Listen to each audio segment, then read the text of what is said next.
కానీ ఇప్పుడు ఇంకో టెన్షన్ స్టార్ట్ అయింది. సో ఇప్పుడు అందరికీ ఉన్న మేజర్ డౌట్స్ ఏంటి అంటే నాకు ఎంత ర్యాంక్ రావచ్చు, నాకు మంచి కాలేజ్ వస్తుందా రాదా, ఈ ఏపీ సెట్ గురించి ఒక క్లారిటీ రావాలంటే కానీ మీరు అస్సలు టెన్షన్ పడద్దు. ఫస్ట్ ఆఫ్ ఆల్ మీ మైండ్లో ఒక్కటే ఫిక్స్ అవ్వండి, ఎందుకంటే మీకు ఒక ఐడియా రావడం కోసమే నేను ఎన్నిసార్లు ఎందుకు చెప్తున్నానో అర్థం చేసుకోండి. ర్యాంకో లేదా మీరు బీటెక్ జాయిన్ అయ్యాక మీ సెమ్ మార్క్స్ లేదా సీజీపీ ఎస్జీపీ ఇవేవి మీ ఫ్యూచర్ డిసైడ్ చేయవు. Hi hello welcome back to our channel. Finally ఈ ఏపీ సెట్ ఎగ్జామ్ అయిపోయింది, టెన్షన్ వదిలేసింది. కానీ ఇప్పుడు ఇంకో టెన్షన్ స్టార్ట్ అయింది, అదేంటంటే నాకు ఎంత ర్యాంక్ వస్తుంది, నాకు ఎంత ర్యాంక్ రావచ్చు అనే టెన్షన్ స్టార్ట్ అయి ఉంటుంది. కానీ మీరు అస్సలు టెన్షన్ పడద్దు, అలా అని నేనేం చెప్పను, టెన్షన్ పడండి, అది అందరికీ కామనే. సో ఇప్పుడు అందరికీ ఉన్న మేజర్ డౌట్స్ ఏంటి అంటే నాకు ఎంత ర్యాంక్ రావచ్చు, నాకు మంచి కాలేజ్ వస్తుందా రాదా, అసలు నాకు ర్యాంక్ వస్తుందా లేదా అని చెప్పేసి ఇలా చాలా డౌట్స్ అయితే ఉంటాయి.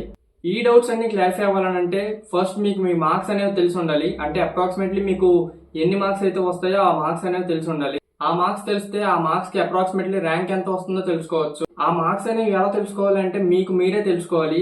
కీ చెక్ చేసుకోవడమో లేదా క్వశ్చన్స్ అనేవి వెరిఫై చేసుకోవడమో, మీరు ఏ అయితే ఆప్షన్స్ పెట్టారో అవి ఒకసారి క్లియర్ గా వెరిఫై చేసుకోవడమో, లేదా క్వశ్చన్ పేపర్ చూసి ఏ క్వశ్చన్స్ కి నేను ఏ ఆన్సర్ చేశానో, నాకు ఎన్ని మార్క్స్ వస్తాయని చెప్పేసి ఒక క్యాలిక్యులేట్ చేసుకోండి, ఒక ఎస్టిమేషన్ వేసుకోండి. ఫస్ట్ ఆఫ్ ఆల్ నాకు ఇన్ని మార్క్స్ వస్తాయని చెప్పి ఒక క్లారిటీ తెచ్చుకోండి. అయినా ఫస్ట్ ఆఫ్ ఆల్ ఈ ఏపీ సెట్ గురించి ఒక క్లారిటీ రావాలంటే ఫస్ట్ మీరు మీ మార్క్స్ తెలుసుకోవాలి. ఆ మార్క్స్ కి తగ్గట్టు నాకు ఎంత ర్యాంక్ వస్తుందో తెలుసుకోవాలి. ఆ ర్యాంక్ కి తగ్గట్టు నాకు ఏ కాలేజ్ లో సీట్ వస్తుందో తెలుసుకోవాలి. ఇది మీరు ఫాలో అవ్వాల్సిన order. First of all me mind లో ఒక్కటే ఫిక్స్ అవ్వండి, ఇది మాత్రం ఎగ్జాక్ట్ అఫీషియల్ ర్యాంక్ ప్రెడిక్షన్ అయితే అస్సలు కాదు. ఇది మైండ్ లో పెట్టుకోండి, పానిక్ అయితే అస్సలు అవ్వద్దు. ఎందుకు ఎగ్జాక్ట్ అని కాదు అంటున్నానంటే ఎందుకంటే మీ షిఫ్ట్ బట్టి పేపర్ యొక్క డిఫికల్టీ అనేది మారచ్చు, లేదా స్టూడెంట్స్ పర్ఫార్మెన్స్ అనేది వేరీ అవ్వచ్చు, లేదా నార్మలైజేషన్ మార్క్స్ ఎఫెక్ట్ ఉంటుంది. ఇది మాత్రం చాలా చాలా డిఫరెన్స్ చూపిస్తుంది అనమాట. మీ ఫ్రెండ్ కి మీకు ఒక్క మార్క్ తేడా ఉన్నా సరే ర్యాంక్ అనేది చాలా డిఫరెన్స్ ఉంటుంది. సో మీరు అస్సలు పానిక్ అవ్వద్దు. ఇది మొత్తం టోటల్ 100% ర్యాంక్ వచ్చినంత వరకు మీకు క్లారిటీ అనేది ఉండదు అనమాట. ఇది జస్ట్ మీకు ఒక ఐడియా రావడం కోసమే. సో ఈ వీడియోని ఎలా తీసుకుంటారంటే ఒక ఐడియా రావడం కోసం తీసుకోండి. ఈ వీడియో అనే కాదు, ఏ వీడియో అయినా సరే మీరు ఎక్కడ చూసినా సరే మీకు ఎగ్జాక్ట్ అఫీషియల్ ర్యాంక్ ప్రెడిక్షన్ అయితే అస్సలు రాదు. ఎందుకంటే ఈ కన్సిడరేషన్స్ అన్ని ఉంటాయి అనమాట, ఇందాక నేను ఏవైతే చెప్పానో. సో మీరు అసలు ఎవరైనా ఇవి ఎగ్జాక్ట్ ర్యాంక్స్ అనమాట, ఈ మార్క్స్ ఎగ్జాక్ట్ ర్యాంక్స్ ఇవే అని చెప్పారు అంటే అక్కడే మీరు అర్థం చేసుకోవాలి అవి తప్పు అని చెప్పేసి. సో మీరైతే అసలు పానిక్ అవ్వద్దు, అంతా ర్యాంక్ వచ్చిన తర్వాతే మీరు లాస్ట్ ఫైనల్ కన్క్లూజన్ రావచ్చు. కానీ ప్రీవియస్ ఇయర్స్ ర్యాంక్స్ బేస్ చేసుకుని రియలిస్టిక్ గా ఎక్స్ప్లెయిన్ చేస్తున్నా.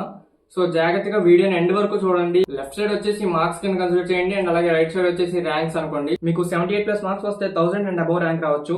68+ వస్తే 3000 అండ్ అబౌవ్, 68+ వస్తే 5000, 56+ వస్తే 10,000, 53+ వస్తే 20,000, 50+ వస్తే 30,000, 48+ వస్తే 40,000, 46+ వస్తే 50,000, 44+ వస్తే 60,000, 42+ వస్తే 70,000, 40+ వస్తే 80,000, 39+ వస్తే 90,000, అండ్ 38 లేదా 38 బిలో వస్తే 1 lakh అబౌవ్ వస్తుంది మీ ర్యాంక్ అనేది.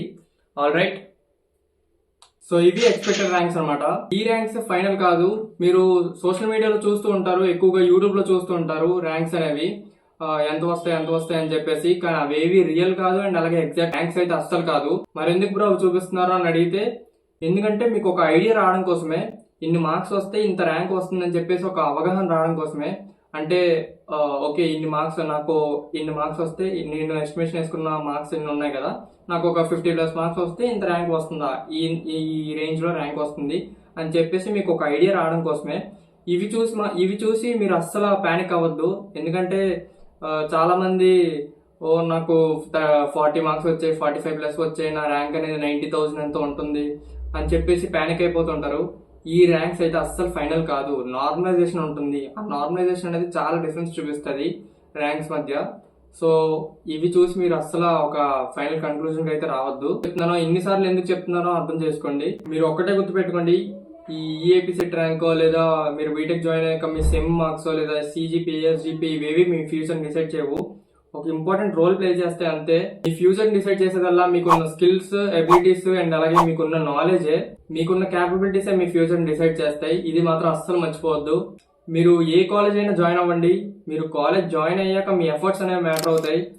అసలైన గేమ్ అంతా కాలేజ్ జాయిన్ అయ్యాక స్టార్ట్ అవుతుంది. మార్క్స్ ఇంపార్టెంటే, ర్యాంక్స్ ఇంపార్టెంటే, కానీ క్లారిటీ చాలా చాలా చాలా చాలా ఇంపార్టెంట్. క్లారిటీ మాత్రం మిస్ అవ్వద్దు. మీ యొక్క అప్రాక్స్ మార్క్స్ అనేవి కింద కమెంట్ చేయండి. Next video ranks versus colleges ఒక కంప్లీట్ వీడియో క్లియర్ గా చేస్తా, ఒక లాంగ్ వీడియో. అంటే ఏ ర్యాంక్స్కి ఏ కాలేజెస్ వస్తాయని చెప్పేసి మంచిగా రీసెర్చ్ చేసి ఒక లాంగ్ వీడియో చేస్తా. వీడియో లైక్ చేయండి. లైక్ చేయడం వల్ల ఏంటంటే నాకు ఒక మోటివేషన్ లాగా ఉంటుందన్నమాట. వీడియోస్కి లైక్స్ చూసి నేను ఇంకా మంచిగా మీకు అవుట్పుట్ అనేది తేడానికి ట్రై చేస్తా. సో వీడియోని లైక్ చేయండి, షేర్ చేయండి, అండ్ అలాగే ఛానల్ సబ్స్క్రైబ్ చేసుకోండి. వీడియోని షేర్ చేయడం మాత్రం అసలు మర్చిపోవద్దు, ఎందుకంటే మీకు యూజ్ అయింది ఇంకో వేరే వాళ్ళకి కూడా యూజ్ అవుతుంది కాబట్టి. సో వీడియోని షేర్ చేయండి. నెక్స్ట్ వీడియోలో కలుసుకుందాం. Until then see you.